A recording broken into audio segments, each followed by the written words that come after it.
আসসালামু আলাইকুম ওরহমতুল্লাহি তাআলা ওয়া বারাকাতু। প্রিয় দর্শক শ্রোতা, এসো সহি কোরআন পড়ি চ্যানেলের পক্ষ থেকে আপনাদের স্বাগতম। প্রিয় বন্ধুরা, আমি আপনাদের এই চ্যানেলের মাধ্যম দিয়ে পবিত্র কোরআন কারীম শুদ্ধ করে পড়ে দেওয়ার জন্য চেষ্টা করতেছি। কোন জায়গায় এক আলিফ টানবেন, দুই আলিফ টানবেন, সে বিষয়গুলো নিয়ে আমি আলোচনা করে থাকি।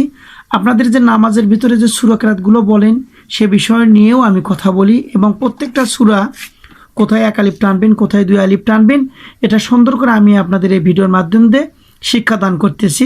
তো আপনারা মনোযোগ সহকারে আমার এই চ্যানেলটিকে ফলো করুন এবং পড়াগুলো নিজে শুনে শুদ্ধ করে নিন। তো আজকে আমি আলোচনা করব সূরা বাকারার 12 নম্বর আয়াত থেকে 14 কিংবা 15 এই আয়াত পর্যন্ত আমি তেলাওয়াত করব। তো আপনারা কোথাও যাবেন না এবং ভিডিওটি কেটে দেখবেন না। কোথায় এক আলিফ টানবেন এবং কোথায় টানা যাবে না, এই বিস্তারিত নিয়ে আমি আলোচনা করব। তো কথা না বাড়ি চলুন শুরু করা যাক। বিসমিল্লাহির রহমানির রহিম। আলা ইন্নাহুম হুমুল মুফসিদুনা ওয়ালাকিল্লা ইয়াশউরুন। এখানে একটু খেয়াল করেন, আ লা লা টানবেন 3 আলিফ, এখানে চিহ্ন দেখতেছেন এবং এখানে মাদি আসলির বামে লম্বা হামজা আছে, এজন্য 3 আলিফ টানতেন। এটা হলো মুনফাসিল টান।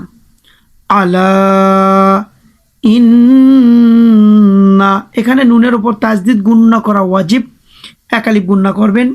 ইন্না হুম হুমুল মুফ সি দু, এক আলিফ টানবেন। এই যে দু, এক আলিফ টানবেন, বলবেন দু।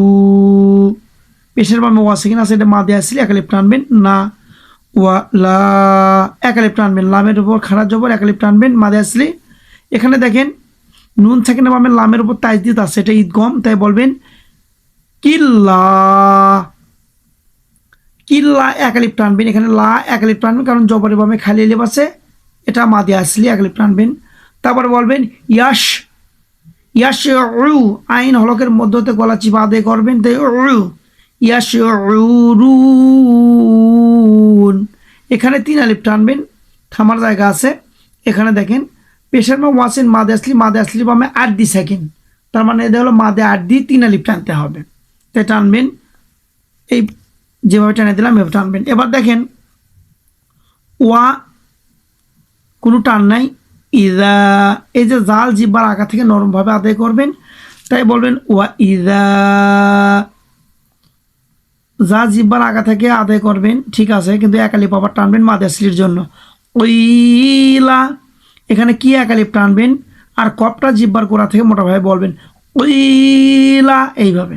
লাহুম আমিনু, এখানে আ টানবেন এক আলিফ, এটা মাদে বাদল, হামজার উপর খানা জবর আছে, এটা মাদে বাদল, এক আলিফ টানতে হবে। এবং মি নু এক আলিফ টানবেন, পেশের বামে কি সেকেন্ড, ওয়াও সেকেন্ড। সুতরাং এখানে হামজার উপর এক আলিফ টানবেন, নু এক আলিফ টানবেন, মি টানা লাগবে না, তাহলে আমিনু, এইভাবে। কামা আমানান্নাসু, এখানে সে দেখেন আবার কা মা টানবেন এক আলিফ, মা 3 আলিফ টানবেন। এখানে এক আলিফ না, এখানে এক আলিফ টান হতো যদি এই হামজাটা না থাকতো, কিন্তু মাদে মুনফাসিল হচ্ছে, এখানে মা 3 আলিফ টানবেন, মাদের বামে লম্বা হামজা মা, এইভাবে। আ আবার এক আলিফ টানবেন, এটা মাদে বাদলের জন্য এক আলিফ টানবেন। এবার মা নান, এখানে না লাগবে নান, নুনের উপর তাজদিদ গুণনা করা ওয়াজিব, এখানে গুণনা করবেন এক আলিফ, তাই বলবেন মানান্নাসু। আবার এই না এক আলিফ টানবেন, এটা মাদে আসলির জন্য, এটা মাদে আসলির জন্য এক আলিফ টানবেন। তারপরে সু বলবেন, এখানে বলবেন ক এক আলিফ টানবেন, জবরের বামে খালি আলিফ, এটা মাদে আসলি, এক আলিফ টানবেন।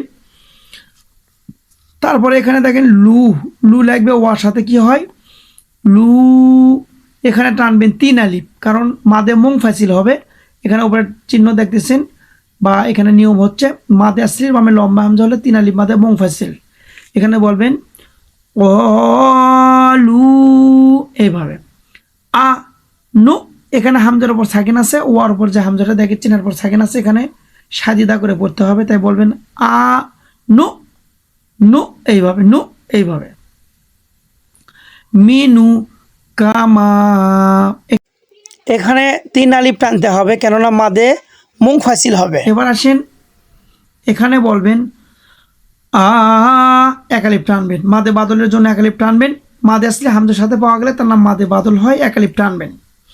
আ বলবেন আ, মানান, মানাস, আ মানাস, সুফাহা। এখানে এখানে থামার জায়গা আছে, তাই এখানে 4 আলিফ টেনে সাদিদা করবেন। এখানে যদি দম ফালান সেই ক্ষেত্রে হামজার উপরে যে পেস্টটা দেখেছেন এখানে সাকিন ধরতে হবে। আর মাদে আসলির ভাবে গোল হামজা থাকার কারণে 4 আলিফ টানতে হবে। 4 আলিফ টানার পরে সাদিদা হবে। সুতরাং এইভাবে পড়তে হবে আ মানাস সুফাহা,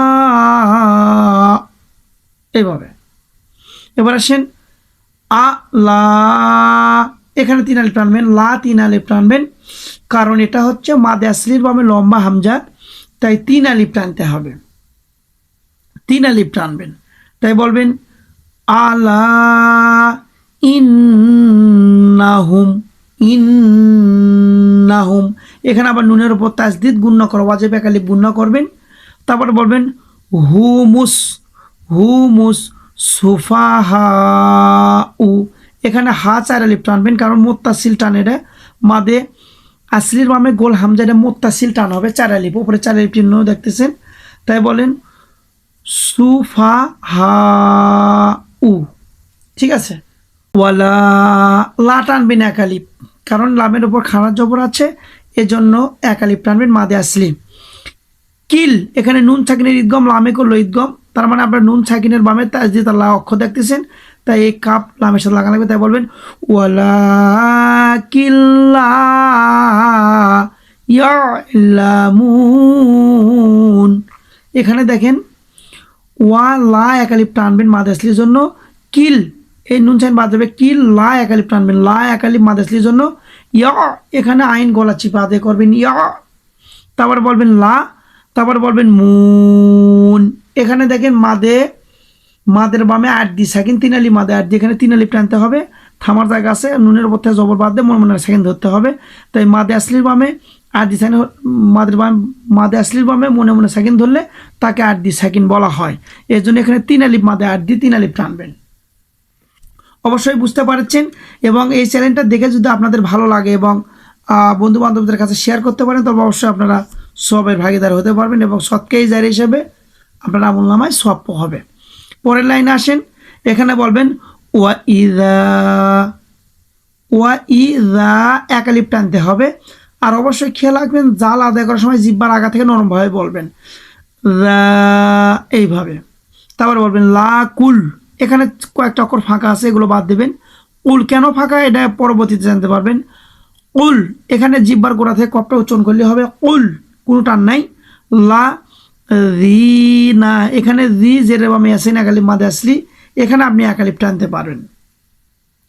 আর জালটা জিহ্বার আগে থেকে নরমভাবে বলবেন না। তারপর বলবেন আমানু, এখানে 1 আলিফ টানবেন, হামজার উপর মাদে আসলে আছে নাম মাদে বাদল, 1 আলিফ টানতে হবে। তারপরে মানু 1 আলিফ টানবেন, মানু 1 আলিফ টানবেন, নু পেশের বাম আছেন মাদে আসলে। তারপরে বলবেন অলু আমান্না, এখানে দেখেন ক 1 আলিফ টানবেন, মাদে আসলি আছে, জবর আমি খালি লিপ, এটা মাদে আসলি। লু, এখানে টানবেন 3 আলিফ, মাদে মুনফাসিল, মানে মাদে আসলির বামে যে লম্বা হামজা থাকার কারণে এখানে 1 আলিফের তাকাতি 3 আলিফ টানতে হবে। লু, মাদের বামে লম্বা হামজা 3 আলিফ মাদে মুনফাসিল, এই জন্য 3 আলিফ টানবেন, এখানে লু 3 আলিফ টানবেন। তারপরে আবার 1 আলিফ টানবেন, এখানে হামজার উপর খাড়া জবর আছে, এখানে 1 আলিফ টানবেন। আর মান গুণ্য করবেন 1 আলিফ, নুনের উপর তাসদিদ গুণ্য করা ওয়াজিব, গুণ্য 1 আলিফ পড়বেন। তারপরে বলবেন না, এখানে দম ফালাবেন, দম ফালানোর জায়গা আছে, এবং দম ফালান আর না ফালান এখানে 1 আলিফ টানতে হবে, কারণ এটাও মাদে আসলি, নুনের উপর জবর আছে, তার বামে আছে খালি আলিফ, এই জন্য এখানেও টানতে হবে 1 আলিফ। বুঝতে পারছেন? এবার আসেন আমি বলবো ওয়া ইদা, এই যে যা এক আলিফ টানবেন আর জালটা আদায় করার সময় জিহ্বার আঘাত থেকে বলবেন, তাহলেই হবে। ওয়া ইদা খলাউ, এই যে খলাউ বলবেন, বলা পরে ইলা এক আলিফ টানবেন, ই টান্নায় লা এক আলিফ টানবেন মাদে আসলির জন্য, লামের উপর খাড়া জবর এক আলিফ টানবেন। তারপর বলবেন শায়াতিনিহিম, শা টান্নায় ইয়া এক আলিফ টানবেন, ইয়ার উপর খাড়া জবর আছে, এটা এক আলিফ টানবেন, কেননা এটা মাদে আসলি। তি এক আলিফ টানবেন, যেটার বা মেসেন এক আলিফ মাদে আসলি, তাহলে ইয়া এক আলিফ তি এক আলিফ নিহিম, তাহলে এখানে হলো শায়াতিনিহিম, এইভাবে। এবার আসেন ক এক আলিফ টানবেন, লু তিন আলিফ টানবেন, কেন এখানে জবরের বামে খালি আলিফ মাদে আসলি, আর এখানে মাদে আসলির বামে লম্বা হামজার জন্য তিন আলিফ, এখানে আবার ইন নুনের উপর তাই গুণ করবেন এক আলিফ, সুতরাং এখানে বলবেন অলু ইন্না মাআকুম, এইভাবে পড়বেন। তাহলে বোঝা গেল এখানে নুনের উপর তাই গুণ করা ওয়াজিব, আর মা আ এখানে গলা চিপা আদায় করবেন, কুম হয়ে গেল। এবার আসেন ইন্নামা, ইন এখানে নুনের উপর তাজদিদ গুণনা করা ওয়াজিব, এক আলিফ গুণনা করবেন, একটু বেশি হলেও ক্ষতি নাই, কম হলেও ক্ষতি নাই। আর মা এক আলিফ টানবেন, জবরের বামে খালি আলিফ এক আলিফ মাদে আসলি। আর এখানে বলবেন নাহ, এই হাঁটা বলার সময় গলা সরু শব্দ করবেন, নাহ না লাগবে নাহ নু মুস্তাহ জি উন, এখানে টানবেন তিন আলিফ, থামার জায়গা আছে বামে 8 সেকেন্ডের জন্য এখানে তিন আলিফ টানতে হবে, থামার জায়গা আছে এখানে মনে মনে 8 সেকেন্ড ধরতে হবে, এই জন্য মাদের বামে 8 সেকেন্ড তিন আলিফ মাদে 8 দিয়ে এখানে থামার জায়গায় তিন আলিফ টানতে হবে। তাহলে কি হলো ইন্নামা নাহানু মুস্তাহজিউন, এইভাবে পড়বেন, তাহলেই সঠিক হবে। এবার আসেন আর একটা লাইন বলবো, 15 নম্বর আয়াত পর্যন্ত যাব। আমি বলবো দেখেন আপনাদের এইভাবে প্রত্যেকটা অক্ষর শব্দে শব্দে বলে দেব, আপনারা চাইলে এই চ্যানেলটাকে সাবস্ক্রাইব করে রাখতে পারেন এবং ফলো রাখতে পারেন এবং বন্ধু বান্ধবদের কাছে শেয়ার করবেন, কেননা এটা কোরআন কারীম হওয়ার কারণে আপনাদের আমলনামায় সওয়াব হবে। এবার আসেন এখানে বলবেন আল্লাহু ইয়াস্তাহজিউ বিহিম, এখানে দেখেন আল্লাহ শব্দের ডাইনে জবর থাকার কারণে লাম খাড়া জবর হবে ল, এক আলিফ টানবেন ল, এইভাবে এক আলিফ টানবেন, আল্লাহ এক আলিফ টানবেন হু।